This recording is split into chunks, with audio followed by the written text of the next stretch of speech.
লাউয়ের এই উপরের বাকলটা আর বিচিটা আমি ভালো করে ধুয়ে নিব, ধুয়ে সিদ্ধ করে চাটনি বানাবো।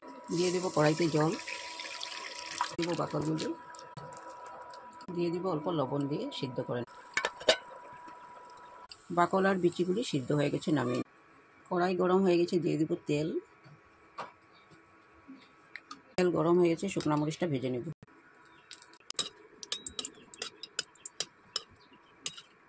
শুকনো মরিচটা ভেজে নিয়েছি, তুলে নেব। এই তেলেই কাঁচামরিচ আর রসুনটা ভেজে নেব।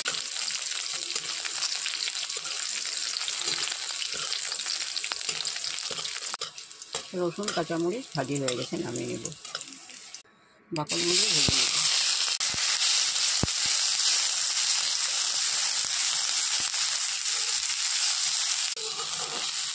সেটাও আমি অল্প করে ভেজে নিয়েছি।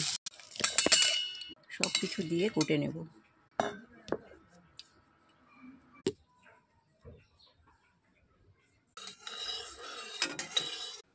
তেল গরম হয়ে গেছে, পেঁয়াজ দিয়ে দেব। দিয়ে দেবো টমেটো, লবণ দিয়ে দেব।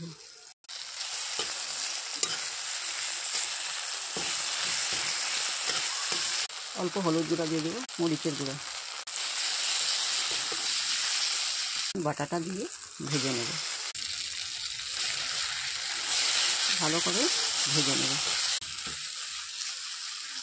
অল্প কালো জিরে দিয়ে দেবো।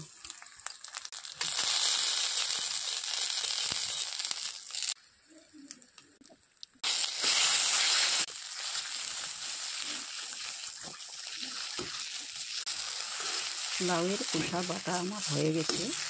যদি এই রেসিপি ভালো লাগে তাহলে লাইক, শেয়ার, সাবস্ক্রাইব করবেন। Thank you.